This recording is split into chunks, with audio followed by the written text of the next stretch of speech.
책상, 연필, 공책과 같은 물건은 우리의 눈으로 볼 수 있고 손으로 만질 수 있습니다. 또한 작은 것들은 이 손을 이용하여 내가 원하는 곳으로 옮길 수 있습니다. 물, 음료수는 눈으로 볼 수 있고 손으로 만질 순 있지만 내가 원하는 곳으로 옮기기 위해서는 그릇, 병, 컵과 같은 용기가 필요합니다. 공기는 눈으로 볼 수 없고 손으로 느끼는 것은 어렵습니다. 나무, 물과 공기를 우리가 보거나 느끼는 것이 이처럼 다릅니다. 이것은 물질의 상태가 다르기 때문입니다. 이번 시간에는 이러한 물질의 상태에 대해 자세히 알아보겠습니다. 예를 들어 사과 혹은 다른 과일을 가져왔습니다.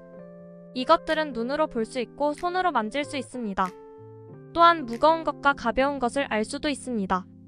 이렇게 무게를 알 수 있는 일정한 양이 있습니다.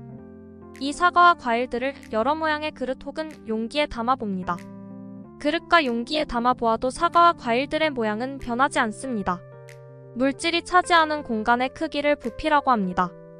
그릇이나 용기를 바꾸어가며 사과와 과일을 담아도 부피 또한 변하지 않습니다. 무게를 알 수 있는 일정한 양이 있고 어떤 그릇, 용기에 넣을 때 모양과 부피가 변하지 않은 물질의 상태를 고체 혹은 고체 상태라고 합니다. 연필, 책상, 칠판 등 우리가 보고 만지는 대부분의 물질들은 이러한 고체 상태입니다. 음료수, 우유, 물은 눈으로 볼 수 있으며 손으로 만질 수도 있지만 손으로 잡을 수 없습니다. 이러한 물질들은 높은 곳에서 낮은 곳으로 끊임없이 흐르고 평평한 곳에서는 멈춰 있습니다. 이러한 물질들은 병, 그릇, 컵 등의 여러 용기에 담아 운반할 수 있습니다. 이러한 용기들의 모양에 따라 음료수, 우유, 물의 모양이 다양하게 바뀝니다. 한 컵의 물의 무게와 한 컵의 음료수를 저울에 올리면 각각의 무게가 다른 것을 알 수 있습니다. 물 10컵이 들어있는 그릇에 물을 병에 넣었다가 다시 컵으로 따르면 물이 10컵이 됩니다. 이렇듯 물질이 차지하는 공간인 부피는 변하지 않습니다. 무게를 알 수 있는 일정한 양이 있고 어떤 그릇 혹은 용기에 넣을 때 부피가 변하지 않지만 모양은 용기에 따라 무한히 변하는 물질의 상태를 액체 혹은 액체 상태라고 합니다. 공기가 없다면 우리 모두는 숨을 쉴 수가 없을 것입니다. 그러한 공기는 우리의 눈으로 직접 볼 수 없습니다. 또한 만질 수도 느낄 수도 없습니다. 그렇다면 공기가 있는 것을 어떻게 알 수 있을까요? 여기 여러 종류의 풍선이 있습니다. 풍선을 힘껏 불어봅시다. 풍선에 공기를 불어넣을수록 풍선은 점점 부풀어 올라 모양과 크기가 변합니다. 그리고 둥근 모양, 기다란 모양, 동물 모양 등 여러 모양이 보입니다.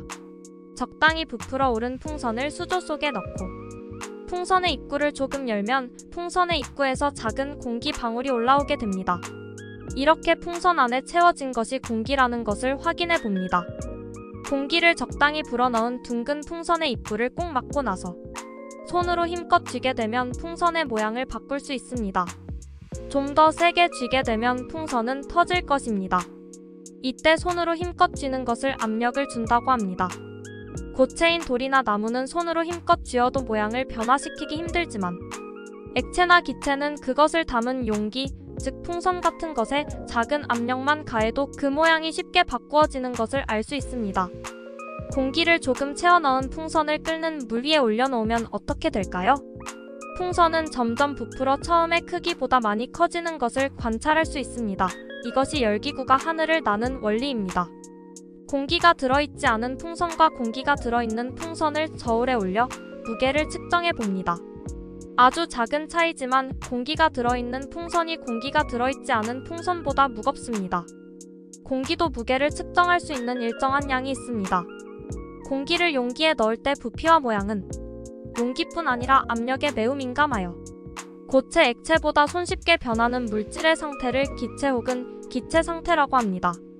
우리가 보는 물은 평상시에는 액체 상태로 있습니다. 그러나 냉장고에 넣어 온도를 낮추면 얼음이 만들어지는데 이 얼음은 고체 상태입니다. 또한 물을 끓이게 되면 기체 상태의 수증기로 변하게 됩니다. 다시 수증기를 모아 온도를 낮추면 물로 바뀝니다. 이처럼 온도의 변화에 따른 물의 상태 변화를 확인할 수 있었습니다. 우리 주변에는 고체, 액체, 기체 상태의 물질들이 있습니다. 이러한 물질은 평상시에는 고체, 액체, 기체 상태 중 하나의 상태를 유지하다가 외부의 압력과 온도가 변하면 고체에서 액체로, 액체에서 기체로 상태를 바꾸게 되는 것입니다. 지금까지 물질의 상태를 공부해 봤습니다. 다음 시간에는 소리의 성질에 대해 알아보겠습니다.